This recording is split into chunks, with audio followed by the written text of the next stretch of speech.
All right, so here we go. All right, guys and gals, how are we all?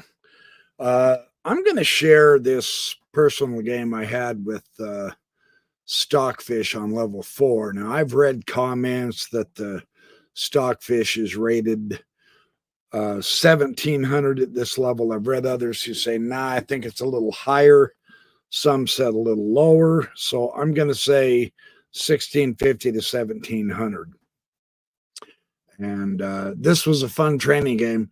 Uh, I think I'm getting a handle a little better on level 3. Level 4 just absolutely beats the Watusi out of me. It is tough. It plays a wicked middle game. Its end game, it does a few random moves that kind of bug me at times, but I've heard level 5 is even worse in the end game. We'll see when I get there. Right now, I've been working on level 4, and this is a game that I do want to share with you. A lot of fun, and I'll express my thoughts and tell you what I'm thinking of trying to do here, what I'm trying to accomplish. I'm playing the black, and we have a King's Indian.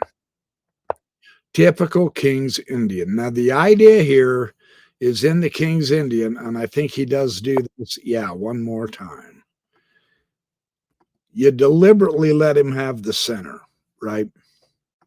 This prevents this immediately because this guy has nowhere very good to go if that pawn pushes. So the theme is at least bump the D pawn 1 so that you can prevent that. Most people won't push that pawn in the opening. It doesn't really help them. There are some good tactics and tricks to use. The idea of the King's Indian eventually is I'm going to have this long diagonal once the center lane's clear. The theme is I want to castle quick, and I do. So now at this one, let's see what he did. Okay, so he's going to do the I can't remember the name of this variation. The Averbach. I think this is the beginning of the Averbach variation. Not that naming it makes you better at it, but and this is a good one to play. Now the idea here, regardless of whether they push this third pawn up or not, doesn't matter. Regardless of whether they pull this bishop out, regardless of whether they pull this bishop out to here, pinning the knight to the queen. It doesn't matter. Regardless of whatever happens, you want e5. E5 is your friend in the King's Indian. I've watched Hikaru Nakamura is a very famous player who likes this. Danyo Naroditsky also likes it pretty good. Fisher played it good. Gary Kasparov played it a lot. So, let's see what happens here. Son of a Gunsky. I pushed e5. There is another option. Players have pushed the c5. Before you push the c5, though, what that's going to do is it's going to hit this pawn. And so it starts breaking up the center, and so white starts doing this on you. He starts rumbling down the queen side. In the King's Indian, the theme is I'm going to push pawns. I'm going to push pawns like, I'm going to push pawns like crazy, and I'm going to attack the king side. So they come over on the queen side, and before you push something like this, if you decide to do it that way, you're going to want to put the pawn up and then the knight here. And that helps prevent him from getting a good solid queenside pawn thrust. Right? And this is one of the famous YouTube grandmasters, can't remember his name, Robert Ramirez, I believe is his name. He's pretty good with this. He really likes this knight a6 because it'll eventually protect this square and prevent this kind of shenanigans. And then you can push this once you have it set up, and you have a good delay tactic that prevents your opponent from playing on the queen side. That's the idea. But I went ahead and went the e5. Yeah, he brought his bishop out. He stopped short. Most of the time they'll come to here. He stopped short. It's all good. See if I remember right. Yeah, now this is almost a teasing move. And the idea is you almost want him to push the pawn. And granted, it does lock the center in. That's true. That's what that pawn push does. The idea is I'm going to bring that knight right to here.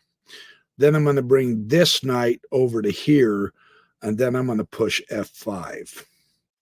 That's what you do want if you can get it with the King's Indian. In this variation, I do believe I accomplished that. Yeah, he pushed the pawn, and I went ahead and put the knight. So when you get this kind of a setup in the King's Indian, it's definitely a kingside game for you as black, recognizing that queen out, here or here, doesn't matter, and pawn's coming up. It's going to be a queenside thrust for white, so you have to get ready for that, right? Locking the center pawns in here gives you the side that you're going to play on. Now, he does this. From my opinion, what this does is it just gives you a target. Because if he castles kingside, you are going to want to attack his kingside pawns. And this move here, the h3 just helps you. And so I never mind seeing that when he does that. That is okay by me. It doesn't bother me at all. And the second knight moved back, and it looks like you're retreating, but you're really not. You're just prepping for a kingside attack. One of the best ways in the King's Indian is to throw your pawns up. Now, when you do throw your pawns up, you want to make sure your pieces are behind them supporting the queen, the knights, the bishop comes out, etc. You want the pieces backing the pawns, otherwise it's going to be a miserable kingside attack. You can't neglect this. But in the King's Indian, and you say, well, I've castled kingside, so what are you doing opening up the kingside? This is one of those situations, again, where in a position where the center is open, where there are not a lot of pawns, you can't really push the kingside pawn safely, especially after you've castled, because it does expose your king, but this center is locked. This center is seriously locked. It's not going anywhere, and nothing's coming through. This knight can't get through. The bishop can. He's got a diagonal. If the queen comes up, you've got a battery you got to kind of keep your eye peeled for. The knight can come to here, but you can chase it off easy enough. Here's your power piece right here, that bishop. That bishop is your best friend. These knights are your best friends in the King's Indian. The queen is your best friend. So again, the overall strategy is don't change queens. You want to keep queens on the board if you can, and I think I managed to. Okay, so he's already made one move, and now this is the second. So what this does is it gives me an option. It gives me a chance to really push the F, and notice that the rook is behind the F pawn all the way. I love that too. Uh-oh. Did I move a piece ahead? I did. No, it's all good. So he brought his piece out, and this is so typical. They always want to pin the knight to the queen. Just be aware of that in case there's any shenanigans going on up here. You can't use your knight to help you out right now. So see what this is doing, pinning the knight to the queen, is he's attacking this pawn with this, right? Because you can't respond with this or you lose your queen. So that's kind of interesting to keep that in mind. When the bishop comes up, he's attacking your pawn indirectly. So got to keep your eye on that. And how did I respond? Okay, now this is one of Hikaru Nakamura's favorite setups, and I gotta confess, it is a fun one to play, man. My thought when I saw him move his bishop here is isolate the bishop from the rest of his pieces rather than take. To take is a mistake because it centralizes a very powerful knight whom hits deep in your territory. You don't want that. Don't take the pawn. Thinking positionally, you're much better. And when I did that, now this bishop's all alone. Now I can take him. He can't bump back there to the safety of his queen side. So this is exciting. And see, here we go. Now, see, I haven't prepared the queen side very well. I mean, I've got my knight looking here, but that's not the direction I want the knight to go. So I have to be aware that this coming up here, he's going to come at me on the queen side. So it's a hurry. It's a race. We've got to figure out who is going to beat the other one to the side. I did do a brief preventative, and then he castles. Now, once he castles, it's game on. Let's do this. We're going to boogie. I'm going to put the pedal to the metal, and I'm going to go full kingside attack. I didn't do it very gracefully, but I did do it. First things first, get rid of the bishop. And he exchanged, which is good by me. It's all good. I still have another knight that can help me out enormously. My queen is pointing the direction of the king side. The bishop here being shielded by the knight. I bring the knight to here, and I have huge momentum coming here from the queen, here from the bishop, and here with the rook. Very dangerous potential. This bishop keeps an eye on the center. Notice, just this is what you have to watch for. That knight's not protected, right? Because he's doing a queenside push. That's the goal, but you always want to keep your eye on that knight. When it goes unprotected, sometimes you can have nasty surprises if the center unlocks. Whoops. And you can start unlocking the center by pushing the pawns, right? So this could get interesting. Let's see what happens here. I am going full tilt. Now, I pushed the G because it's supported here. The knight's still here, right? Try hard not to give away any of these pawns if you can at all help it. It is ideal if you can get all three pawns pushing. I mean, that's just funner than all get out. Did I give the next move away? I did. It's all good. Queen coming up. Now notice the queen bishop battery. Queen bishop battery, but the center is locked, and this is a very bad bishop. That bishop is imprisoned, right? So, and all of his pieces are on the queen side and can't do anything. So this is my hope. All my pieces are on the king side, and I can do everything, including now the bishop's defense, including bringing this rook in. So this is the setup I was looking for. Exactly right. I'm getting kind of excited here. It's looking good. Bump the pawns. Let's go. Let's go.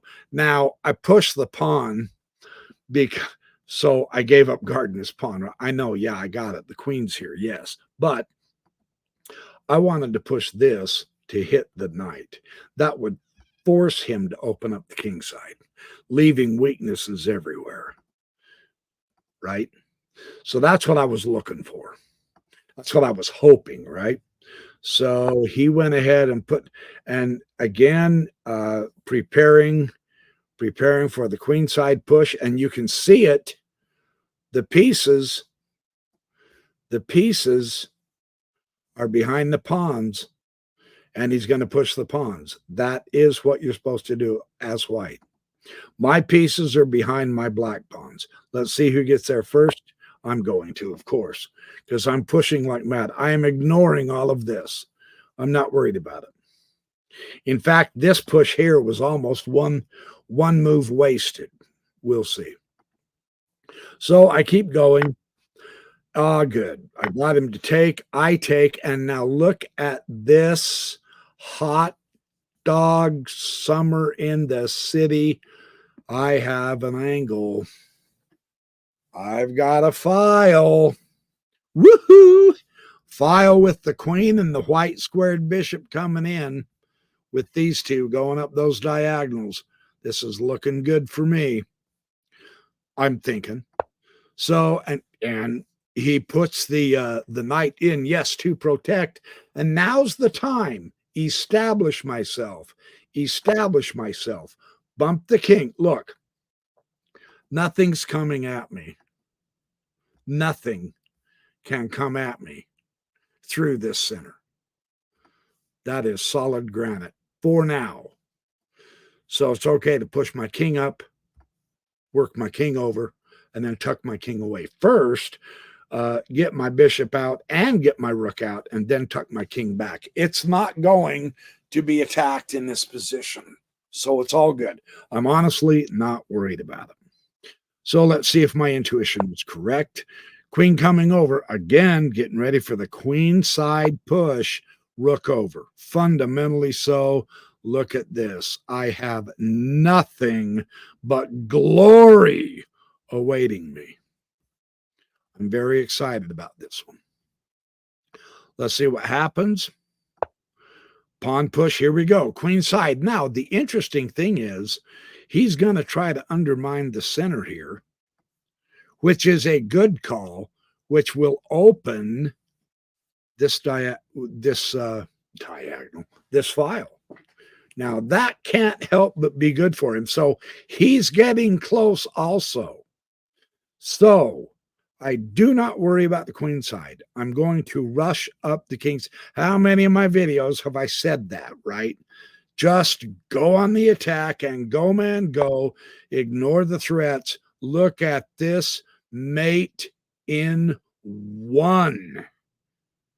Mate in one. Aha. Yep, give him breathing room. Take it. Piece down. 6 pieces to 5. I begin to win material. Check. King's going to escape here. King's going to escape. So what do? Mobilize everything you've got. Can't win by the queen alone. Now, the queen isn't alone. But the queen and rook still is a tough way. Let's see what I was thinking.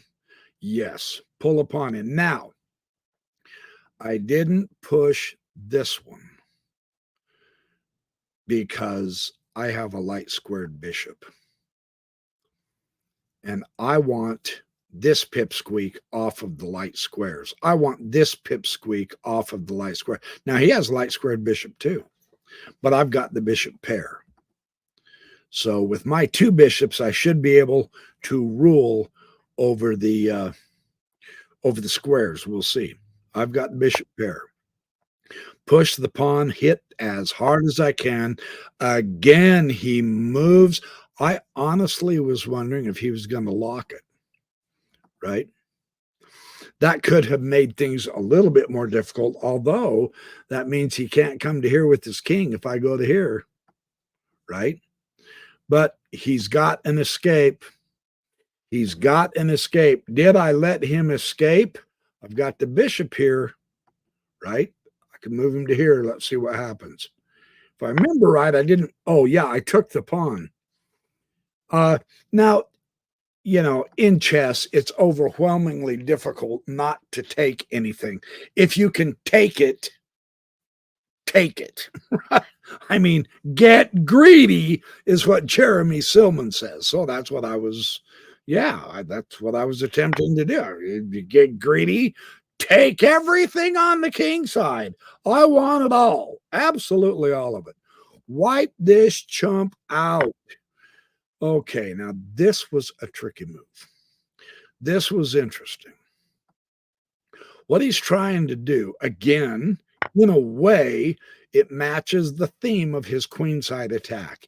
He's going to sacrifice the bishop to give him space so that the queen can defend the second rank. Clever. But remember, this diagonal is protecting this. This bishop is protecting this diagonal too. So you have to keep your eye on this.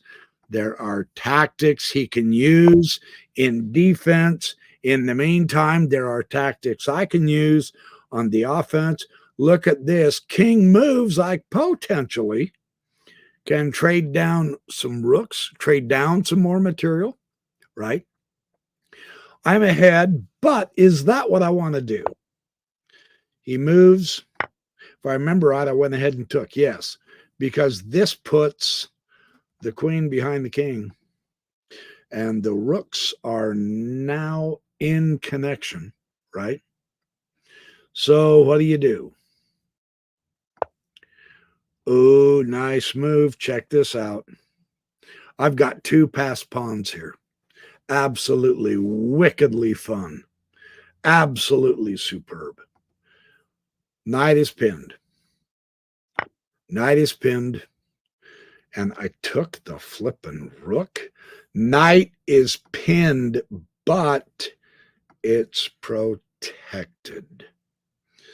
So what I did not want to fall for, now I get so blasted with the tactics on level 4 that I really, really, really, really kept my eye out on this. And I said, last thing I want to do is get hasty and say, all right, I've got you, check, and then scoot him on in for a queen, because check means I lose my queen. So I didn't quite do this right. It's here that I could have taken the bishop, but then, no, I did do this right. It's the next move I think I did. But then I lose my rook. And I'm not developed enough yet to bring in my other rook, so that would have really thwarted my attack. Yeah, I've still got the pawns coming in, but now he's got his rooks activated. So I want to keep the pressure. I want to keep the pressure of this. So I went ahead and went check, the most forcing move, right? Now he has to address this. And he did. He took it with the rook. I believe it was at this point I took the bishop. Yeah. Now I took the bishop because the knight is still pinned. The nice thing is a rook is down, so he can't come and do something stupid and attack my queen. I mean, he could if he wants to. I would welcome it, but look at that. I've got 4, 5 pieces. He's got 3. I'm whittling him down. So slow down and make sure you get this right is my advice. Okay, he's going to defend the knight. At this point, you get greedy. Yeah, why not? That's a free knight. That's a free knight. So now he's down to 2 pieces, and I have 5. This is a 1 game if I don't slobber it up with stupid blunders. Check. King away. King escaped. Doesn't matter. I've got a pass pawn. King escaped for real. Now he can tuck the rook back, really protect his back rank. Queen here. It's as good a protection as you're going to get. Push. So I have a queen. Not enough. It's time to regroup and bring in the troops. Bring everything in. here or here. Either way.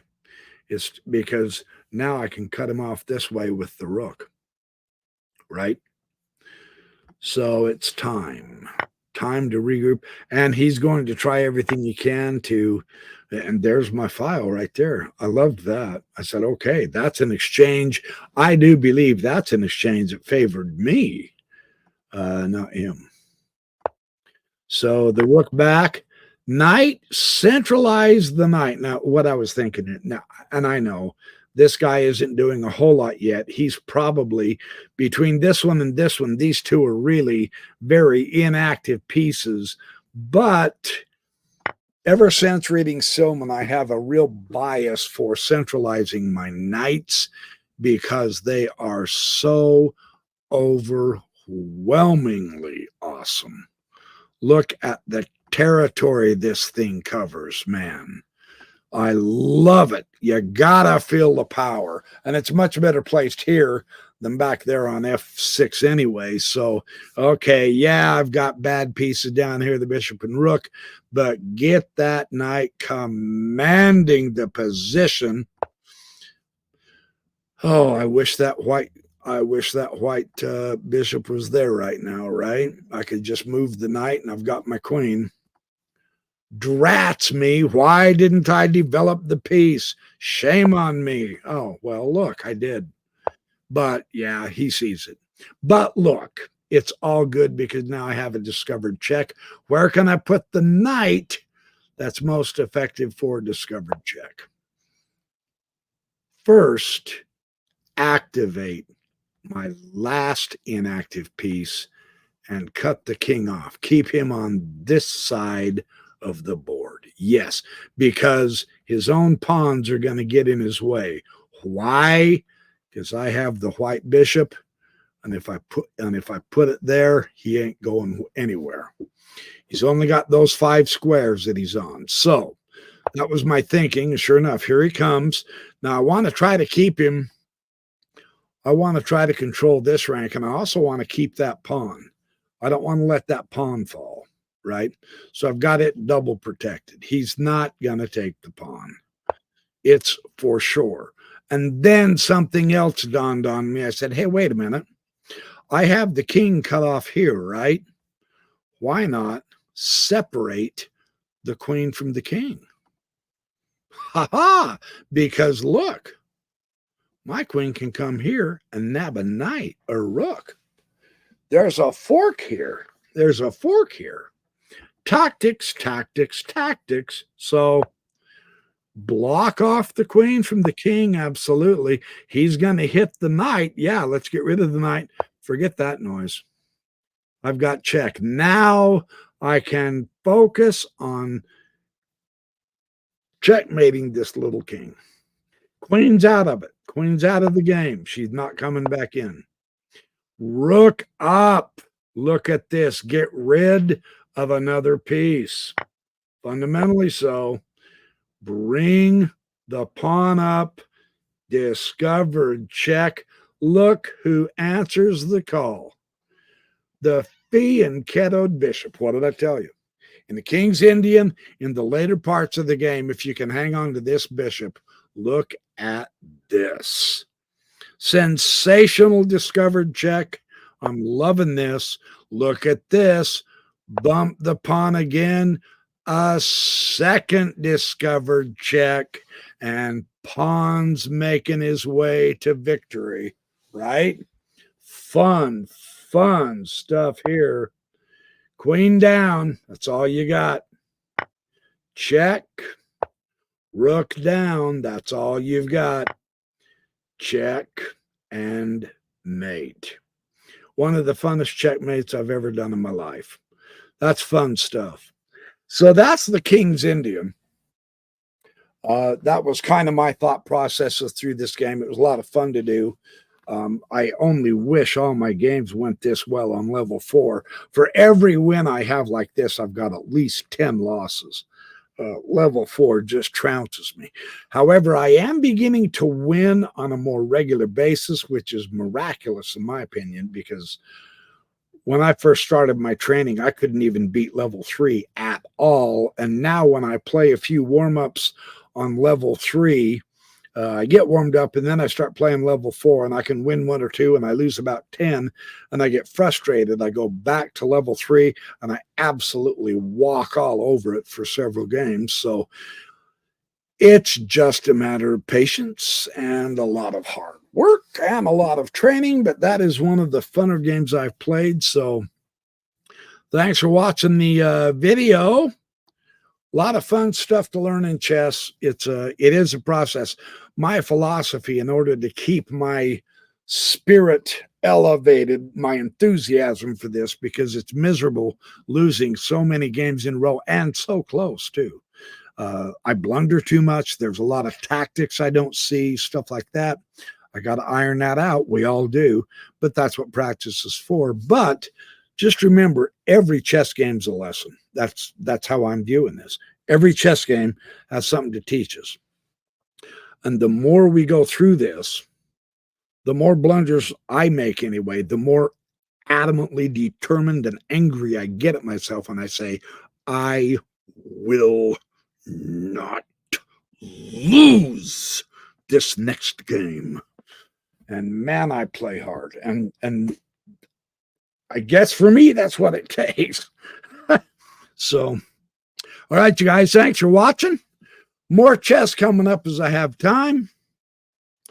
I didn't get to watch the tournament today. I'm going to have to check out some of those games. Maybe I'll do more commentary.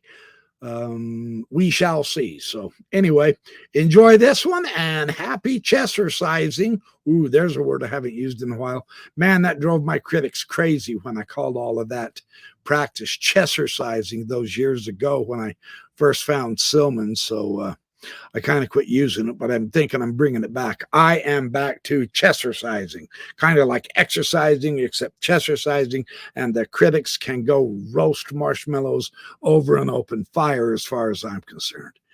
All right, you guys. Love y'all. I got to go. Thanks for all your support. Don't forget to subscribe, hit the like button, hit the notification button, and it'll let you know when I'm on both live and when I pop up another video.